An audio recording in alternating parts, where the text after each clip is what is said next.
और बुलेटिन का आगाज करेंगे। उप मुख्यमंत्री दिया कुमारी ने जयपुर के संस्थापक और उनके पूर्व महाराजा सवाई जयसिंह की जयंती के मौके पर स्टेच्यू सर्किल पहुंचकर दीप प्रज्वलित किया और उन्हें श्रद्धांजलि दी।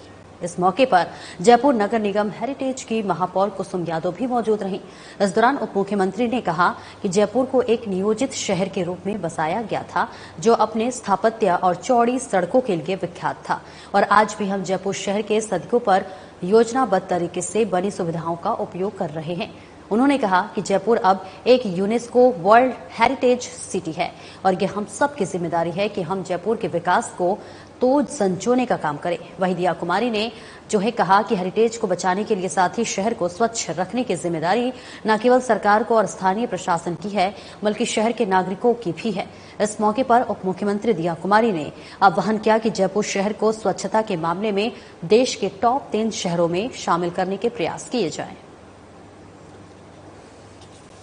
बिल्कुल, जयपुर के संस्थापक सवाई जयसिंह जी की आज जन्म जयंती है, सभी को गर्व है। और जयपुर जिस तरह से बहुत अच्छी प्लान सिटी के रूप में बना था, बसा था, और जयपुर में पूरे देश से जितने व्यापारी बुलाए थे, अलग अलग कारीगरों को बुलाया था, बिजनेसमैन को बुलाया था, और जिस तरह से जयपुर उस समय बसाया गया था, सबसे बेस्ट प्लान सिटी था।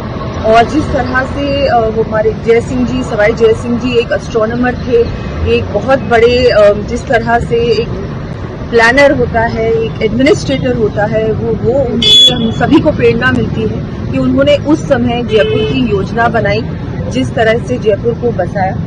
आज भी हम देखते हैं जयपुर वर्ल्ड सिटी परकोटे में जिस तरह से नालियां हैं, सीवरेज है, जिस तरह से सड़कें चौड़ी हैं, वो अभी भी एक उदाहरण के रूप में हम सभी के लिए कि उस समय उस प्लानिंग से उन्होंने जयपुर को बसाया। सभी को सीख मिलती है।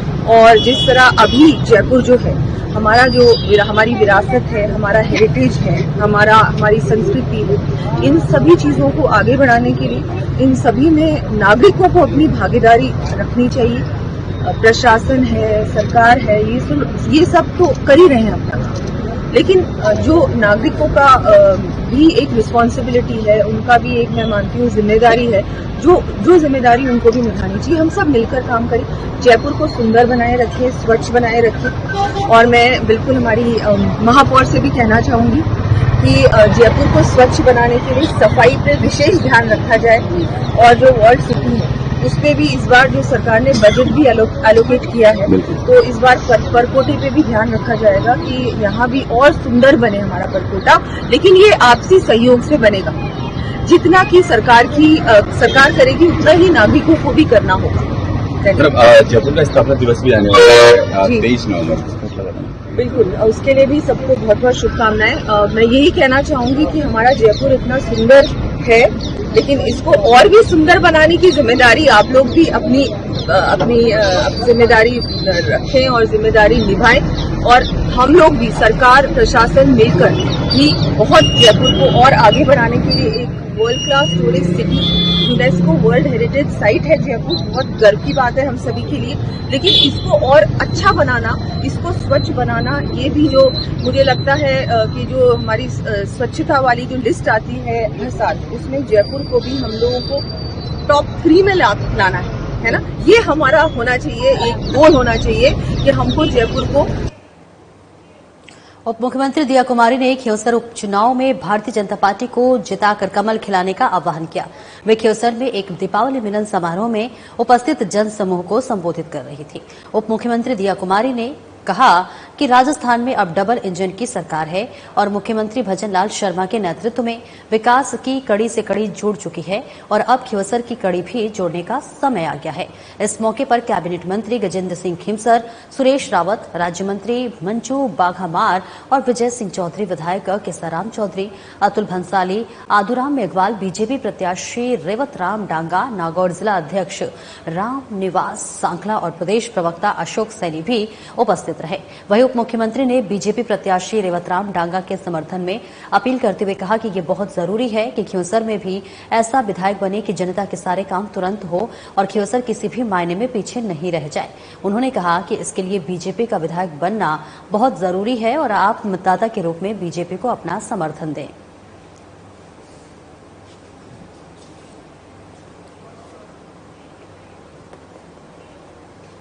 और नागौर राष्ट्रीय लोकतांत्रिक पार्टी से विधानसभा उपचुनाव में खियोसर विधानसभा से आरजेपी उम्मीदवार कनिका बेनीवाल के मुख्य चुनावी कार्यालय का शुभारंभ प्रेमनगर खियोसर में हुआ। पूर्व विधायक इंदिरा देवी बावरी, सांसद हनुमान बेनीवाल, पूर्व विधायक नारायण बेनीवाल खियोसर से पूर्व प्रधान पुनाराम मेघवाल, आरजेपी नेता मेघ सिंह चौधरी सहित कई नेता मौजूद रहे। इस दौरान आरजेपी उम्मीदवार कनिका बेनीवाल ने कहा कि खियोसर के अनवरत विकास के लिए बॉटल के चिन्ह पर मतदान करें। वहीं पूर्व विधायक इंदिरा देवी बावरी ने कहा कि राष्ट्रीय लोकतांत्रिक पार्टी की जो है एक ऐसी पार्टी है जिसने मारवाड़ में बावरी समाज का पहला विधायक बनाया। वहीं पूर्व विधायक नारायण बेनीवाल ने कनिका बेनीवाल के समर्थन में मतदान की अपील की। इसी के साथ सांसद हनुमान बेनीवाल ने कहा कि खियोसर में लाइम स्टोन प्रचुर मात्रा में है, लेकिन सरकारों ने कभी किसानों के हित की बात नहीं सोची है। और वहीं उन्होंने कहा कि खियोसर में रिकॉर्ड सड़कें बनी और अब बची हुई ढाड़ियों में भी चौड़ी सड़कें बना दी जाएगी। नागौर राष्ट्रीय लोकतांत्रिक पार्टी से विधायक उपचुनाव में खियोसर विधानसभा से आरजेपी उम्मीदवार कनिका बेनीवाल के मुख्य चुनावी कार्यालय का जो शुभारंभ है उसमें आपको बताते चले कि तमाम लोगों ने शिरकत की। पूर्व विधायक नारायण बेनीवाल, खियोसर से पूर्व प्रधान पुनाराम मेघवाल, आरजेपी नेता मेघ सिंह चौधरी सहित कई लोग मौजूद रहे। इस दौरान आरजेपी उम्मीदवार कनिका बेनीवाल ने कहा कि खियोसर के अनवरत विकास के लिए बॉटल के चिन्ह पर मतदान करें। और वहीं पूर्व विधायक इंदिरा देवी बावरी ने कहा कि राष्ट्रीय लोकतांत्रिक पार्टी ही एक ऐसी पार्टी है जिसका मारवाड़ में समाज में पहला विधायक बनाया।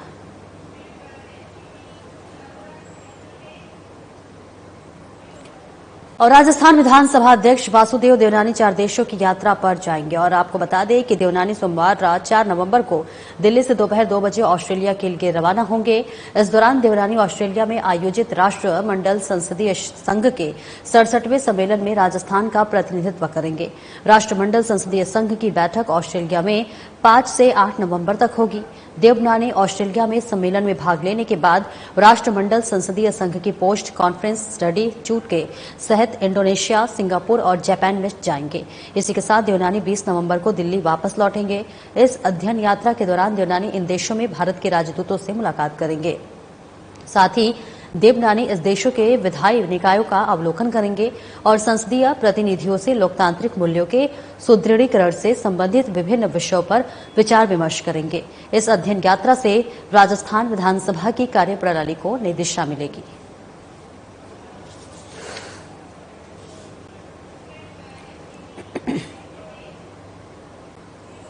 और जयपुर में दीपावली पर सबसे अच्छी सजावट के नाम घोषित किए गए। जी हां, बता दें जयपुर पुलिस कमिश्नरेट ने सजावट के पुरस्कारों की घोषणा की है।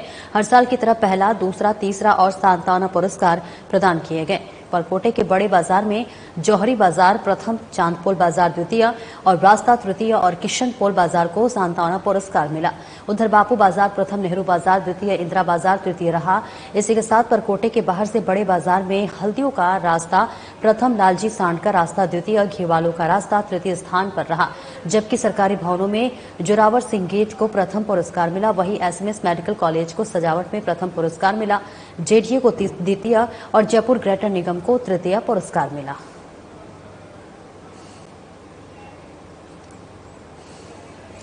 तो जयपुर में दीपावली पर सबसे अच्छे सजावट के नाम घोषित किए गए हैं। जयपुर पुलिस कमिश्नर ने सजावट के पुरस्कारों की घोषणा की है। और इसी के साथ साथ ये तस्वीरें भी हम आपको दिखा रहे हैं, जहां पर हर साल की तरह पहला, दूसरा और तीसरा और सांत्वना पुरस्कार प्रदान किए गए। परकोटे के बड़े बाजार में जौहरी बाजार जो था वो प्रथम स्थान पर आया, चांदपोल बाजार द्वितीय स्थान पर रहा और इसी के साथ साथ चौड़ा रास्ता तृतीय और किशनपोल बाजार को सांत्वना पुरस्कार मिला है। और बीजेपी प्रदेशाध्यक्ष मदन राठौर ने सभी प्रदेशवासियों को दीपावली के पावन पर्व की शुभकामनाएं दी। मदन राठौर ने पूजा अर्चना करके प्रदेश की खुशहाली और समृद्धि की कामना की, प्रार्थना की और इस मौके पर पार्टी के कार्यकर्ताओं, व्यापारियों और स्थानीय नेताओं ने बीजेपी प्रदेशाध्यक्ष मदन राठौर को दीपावली की हार्दिक शुभकामनाएं दी। साथ ही प्रदेश में होने वाले उपचुनाव में जीत की अग्रिम शुभकामनाएं दी। मदन राठौर ने कहा कि पार्टी के कार्यकर्ता त्योहार के अवसर पर भी उपचुनाव की तैयारी में लगे हुए हैं और इन सभी कार्यकर्ताओं के त्याग और अथक परिश्रम से ही राजस्थान में बीजेपी की सरकार बनी है और आगामी उपचुनाव में भी सभी 7 सीटों पर बीजेपी के प्रत्याशी विजय हासिल करेंगे। मदन राठौर ने कहा कि देश के यशस्वी प्रधानमंत्री नरेंद्र मोदी के नेतृत्व में हमारी डबल इंजन की सरकार किसानों, गरीबों, युवाओं और महिलाओं के लिए योजनाएं लागू कर प्रदेश को विकास, सुरक्षा और स्थिरता की नई राह पर ले जा रही है। दीपावली के शुभ मौके पर जयपुर में बीजेपी प्रदेश कार्यालय में हर साल की तरह इस साल भी पूजा अर्चना का आयोजन किया गया, जिसमें प्रदेश के उप मुख्यमंत्री प्रेमचंद बैरवा, जयपुर सांसद मंजू शर्मा, बीजेपी प्रदेश महामंत्री शबन बगड़ी, बीजेपी प्रदेश उपाध्यक्ष मुकेश दाधीज, पूर्व सांसद रामचरण बोहरा, हवा महल विधायक बाल मुकुंदाचार्य सहित तमाम नेताओं और कार्यकर्ताओं ने शिरकत की। इस दौरान उप मुख्यमंत्री प्रेमचंद बैरवा ने दीपावली, गोवर्धन पूजा और भाई दूज के मौके पर प्रदेशवासियों को हार्दिक शुभकामनाएं दी और आगामी उपचुनाव में बीजेपी की जीत के लिए और प्रदेश की खुशहाली के लिए प्रार्थना की।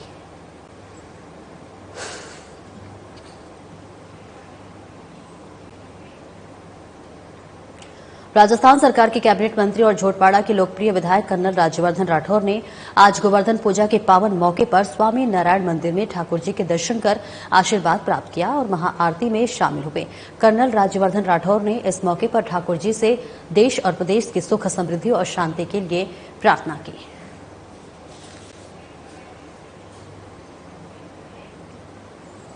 और प्रधानमंत्री नरेंद्र मोदी और कांग्रेस अध्यक्ष मल्लिकार्जुन खड़गे के बीच चले बार पलटवार में अब राजस्थान के पूर्व सीएम अशोक गहलोत भी शामिल हो गए हैं। गहलोत ने केंद्र सरकार पर जनता से वादा खिलाफी का आरोप लगाया है। गहलोत ने ट्विटर पर लिखा, राजस्थान में बीजेपी सरकार ने कांग्रेस सरकार की सभी योजनाओं को बंद कर दिया या कमजोर कर दिया, जिससे जनता में तीखी प्रतिक्रिया हो रही है। आपको राजस्थान के लोगों के बीच एक अध्ययन करवाना चाहिए ताकि पता चल सके कि हमारे घोषणा पत्र के अनुसार लागू की गई कांग्रेस सरकार की योजनाओं को बंद करने के कारण लोगों में कितनी पीड़ा है। ऐसे में प्रधानमंत्री को इस तरह का बयान देते देखना बहुत दुखद है। इनकी सरकार 2014 और 2019 में जनता के लिए किए गए वादे को पूरा करने में विफल रही है।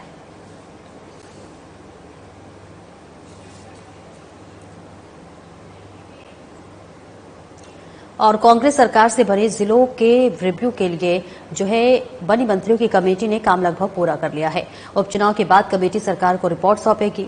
सरकार नवंबर में गहलोत राज्य के छोटे जिलों को खत्म करने या बरकरार रखने पर फैसला करेगी।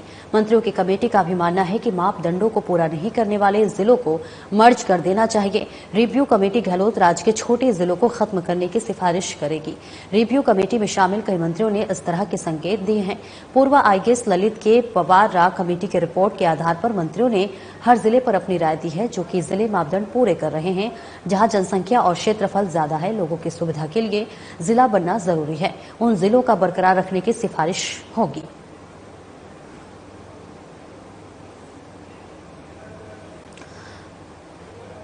तो जिलों के रिव्यू के लिए काम पूरा हो चुका है। उपचुनाव के बाद कमेटी जो है सौंपेगी रिपोर्ट, जहां 5 से 6 छोटे जिले खत्म होने का लगभग तय माना जा रहा है।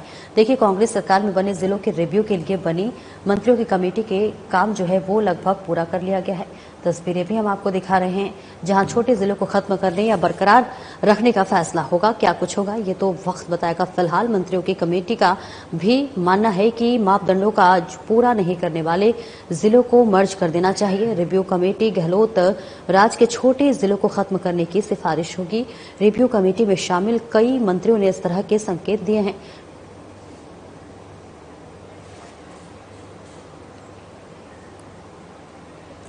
हरियाणा विधानसभा चुनाव में बीजेपी की जीत के बाद राजस्थान बीजेपी के पूर्व प्रदेशाध्यक्ष सतीश पूनिया का राजनीतिक कद बढ़ा है। वे जब भी जयपुर में रुकते हैं, बड़ी संख्या में लोग मिलने पहुंचते हैं। राजस्थान की राजनीति में उनकी नई भूमिका को लेकर भी चर्चा होने लगी है। इन तमाम सवालों के जवाब देते हुए सतीश पूनिया ने कहा कि गोविंद सिंह डोटासरा हरियाणा भी आए थे, वहां भी गमछा हिलाया था और राजस्थान में भी गमछा हिला रहे हैं, मिला कुछ भी नहीं। इसलिए मुझे लगता है कि वह इस तरह की डांसिंग एक्ट की जगह संगठन को ठीक करते तो ज्यादा बेहतर होता।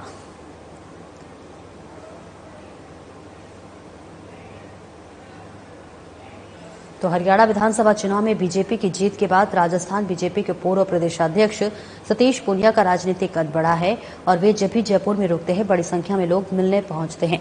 राजस्थान की राजनीति में उनकी नई भूमिका को लेकर भी चर्चा होने लगी है। इन तमाम सवालों के जवाब देते हुए सतीश पूनिया ने कहा कि गोविंद सिंह डोटासरा हरियाणा भी आए थे, वहां भी गमछा हिलाया था और राजस्थान में भी गमछा हिला रहे हैं, मिला कुछ भी नहीं। इसलिए मुझे लगता है कि इस तरह के डांसिंग एक्ट की जगह जो है संगठन को ठीक करते तो ज्यादा बेहतर होता। तो देखिए एक तरह से तंज कसते हुए नजर आ रहे हैं। जयपुर से तस्वीरें आपको दिखा रहे हैं जहां सतीश पूनिया का जो राजनीतिक कद है वो लगातार बढ़ता हुआ नजर आ रहा है, जिस पर पूनिया का ये बयान भी सामने आया है। डोटासरा ने गमछा घुमाया और मिला कुछ भी नहीं और इसी के साथ उन्होंने कहा कि डांस की जगह संगठन ठीक करे तो ज्यादा बेहतर होता।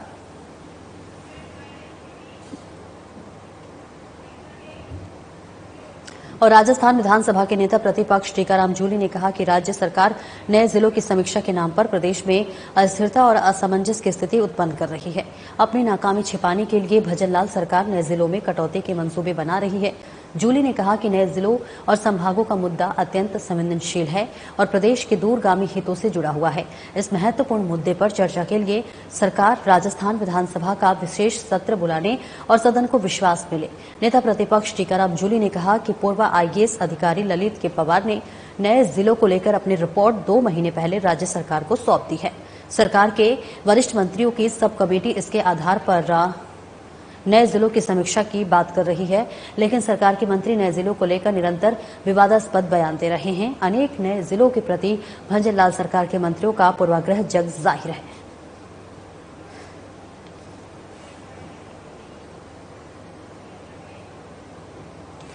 हरियाणा बीजेपी प्रभारी और बीजेपी राजस्थान के पूर्व प्रदेश अध्यक्ष डॉक्टर सतीश पूनिया ने दीपावली गोवर्धन पूजा के पर्व पर जयपुर में श्री राधा गोविंद देव जी के दर्शन कर प्रदेश एवं देश की खुशहाली की कामना की है।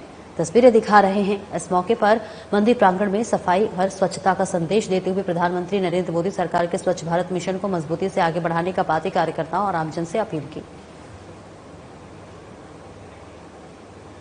तो हरियाणा बीजेपी प्रभारी और बीजेपी राजस्थान के पूर्व प्रदेश अध्यक्ष डॉक्टर सतीश पूनिया ने दीपावली गोवर्धन पूजा के पर्व पर जयपुर में श्री राधा गोविंद देव जी के दर्शन कर प्रदेश एवं देश की खुशहाली की कामना की है। इस मौके पर मंदिर प्रांगण में सफाई कर स्वच्छता का संदेश देते हुए प्रधानमंत्री नरेंद्र मोदी सरकार के स्वच्छ भारत मिशन को मजबूती से आगे बढ़ाने का पार्टी कार्यकर्ता और समाज आमजन से अपील की है।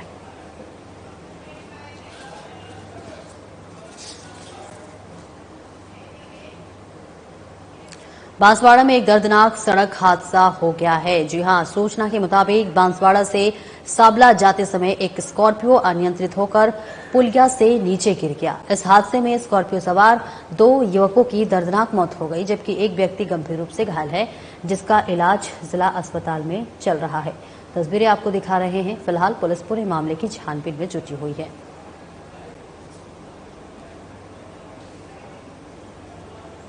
बांसवाड़ा में तस्वीरें दिखा रहे हैं जहां दर्दनाक हादसा हुआ है, जहां पर साबला जाते समय एक स्कॉर्पियो नियंत्रित होकर पुलिया से नीचे गिर गई है और हादसे में जो है स्कॉर्पियो सवार 2 युवकों की दर्दनाक मौत हो गई है। बेहद दुखद घटना, जबकि एक व्यक्ति है उस गंभीर रूप से घायल है, जिसे अस्पताल ले जाया गया।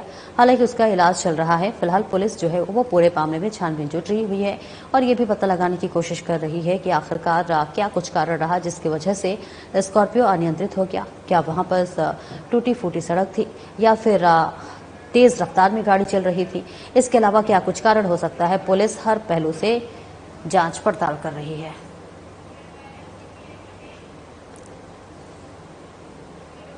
पीपलखूट के बोरखेड़ा गांव में उस समय अफरा तफरी मच गई जब एक व्यक्ति के घर में पैंथर घुस गया और घर के एक कोने में जाकर बैठ गया। बता दें कि ग्रामीणों की आवाज सुनकर भी पैंथर कोई मूवमेंट नहीं कर रहा था। इस घटना की सूचना ग्रामीणों ने वन विभाग को दिया। घटना की सूचना मिलते ही मौके पर पहुंची वन विभाग की टीम ने पैंथर को रेस्क्यू करने में जुट गई है, जिसका वीडियो सोशल मीडिया पर जमकर वायरल हो रहा है।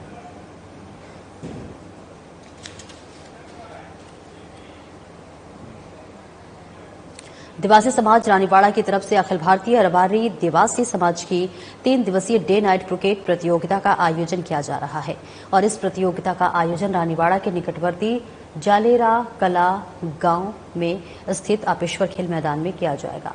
इसी के साथ देवासी समाज सेवा संगठन के अध्यक्ष बीएनआर ने बताया कि साधु संतों के पावन सानिध्य और राजनेताओं की मौजूदगी में 4 नवंबर से क्रिकेट प्रतियोगिता का आगाज किया जाएगा।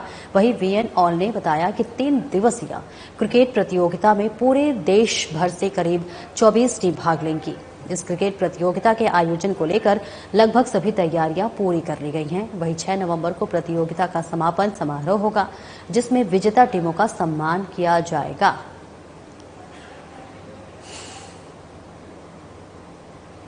5 और 6 नवंबर को जालेरा कल्ला ऑफिसर स्टेडियम के अंदर रानीवाड़ा आदिवासी समाज के द्वारा आयोजित अखिल भारतीय रबारी समाज का क्रिकेट टूर्नामेंट आयोजित होने जा रहा है। उसके अंदर समग्र राजस्थान, गुजरात और हरियाणा से लगभग 24 टीमें भाग ले रही है। कार्यक्रम में कौन कौन पहुंचेंगे, कौन कौन राजनेता को आमंत्रित आप लोगों ने किया? कार्यक्रम में सर हमारे समाज के वरिष्ठ नेताओं के अलावा और भी 36 कौमों के जो आगेवान है, जन चहेता नेता है, समाज सेवी है, समाज अग्रणी है, और सबको हमने आमंत्रित किया है। वे पधारेंगे और हमें सेवा करने का मौका अवसर प्रदान करेंगे। हम उसके लिए बड़ी तैयारियों के साथ तैयार है। कार्यक्रम को लेकर तैयारियां किस तरह से की जा रही है? कार्यक्रम को लेकर लगभग पिछले 1 महीने से तैयारी चल रही है। सभी कार्यकर्ता मैदान पर 1 महीने से पिछले तैयारियां कर रहे हैं और बहुत जोरों से साफ सफाई वगैरह सब इंतजाम कर रहे हैं। कितनी टीमें भाग लेंगी? कुल 24 टीमें भाग ले रही है, गुजरात, राजस्थान और हरियाणा से। रानीवाड़ा के देवासी समाज से क्या अपील करना चाहोगे इस क्रिकेट टूर्नामेंट को लेकर? रानीवाड़ा के देवासी समाज के हम अपील करना चाहते हैं कि आप सब इस टूर्नामेंट को अपना खुद का मतलब अपने घर का कोई आयोजन हो, इस तरह आप इस टूर्नामेंटों को सफल बनाने के लिए आप सब सहयोग कीजिए। और धौलपुर पुलिस ने खाद्य विभाग से उलट मिलावटखोरों के खिलाफ बीते 24 घंटे में एक साथ कई जगह छापेमार कार्रवाई की है। पुलिस की मुस्तैदी से बड़े स्तर पर नकली मावा मिठाई और मिल्क केक की खेप पकड़ी गई है। एक साथ कई जगह हुई कार्रवाई के बाद बड़े स्तर पर मिलावटी सामान पकड़े जाने पर मोबाइल फॉरेंसिक टेस्टिंग लैब से उनके नमूने लिए गए हैं, जिसमें प्रारंभिक जांच में यह मावा मिलावटी पाया गया है। कार्रवाई की सूचना खाद्य विभाग को दी गई है। इसके बाद खाद्य विभाग की टीम ने मिलावटी मावे को नष्ट करते हुए सैंपल लिए हैं और एक साथ बड़ी मात्रा में मिलावटी सामान मिलने के बाद भी खाद्य विभाग ने किसी के खिलाफ कोई कानूनी मामला दर्ज नहीं कराया, जिससे खाद्य विभाग की कार्रवाई पर सवालिया निशान खड़े हो गए हैं।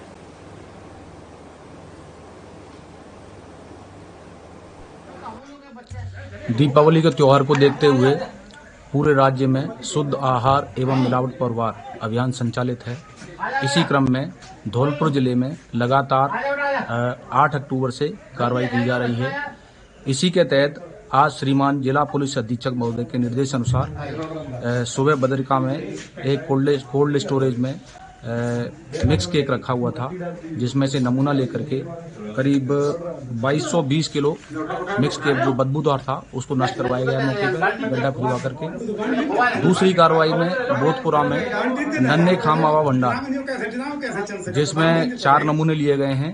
एक नमूना मावा का, एक मिश्रित दूध का और एक क्रीम का नमूना लिया गया है और एक अपना इसका घी का नमूना लिया गया है।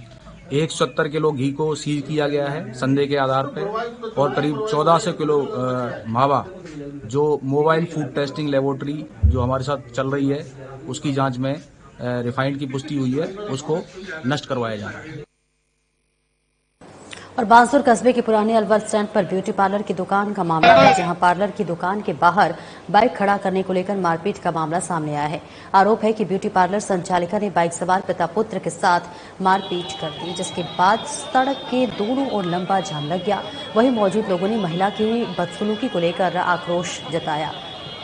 मौके पर पुलिस पहुंची तो महिला पुलिस के साथ भी उलझ पड़ी। महिला ने पुलिसकर्मियों के कपड़े फाड़ दिए। मौजूद लोगों ने कहा कि महिला आए दिन लोगों से उलझती रहती है और अभद्रता करती है। मैं वहाँ से आ रहा था सब्जी लेने के लिए, बोले कच्चे नारियल लेने के लिए, तो मैं उसके सामने गाड़ी खड़ी कर दी। मेरे को वो बोली अब थोड़ा सा आगे सरका लो गाड़ी। मैं आगे सरका लिया, फिर मैं चल दिया। फिर दूसरा वो मोटरसाइकिल बीच रोड बीच करने लग गया। फिर वो मैं उसका हाथ पकड़ के मैं बाइक इधर करके मैं कर देता हूँ। ये बात थी, उस पर नाले झगड़ा करने लग गया। नहीं, आपके कहाँ मारी? मेरी एक तो ये लग रही सामने, एक गला बीच। और फिलहाल इस बुलेटिन में इतना ही। दीजिए इजाजत। नमस्कार।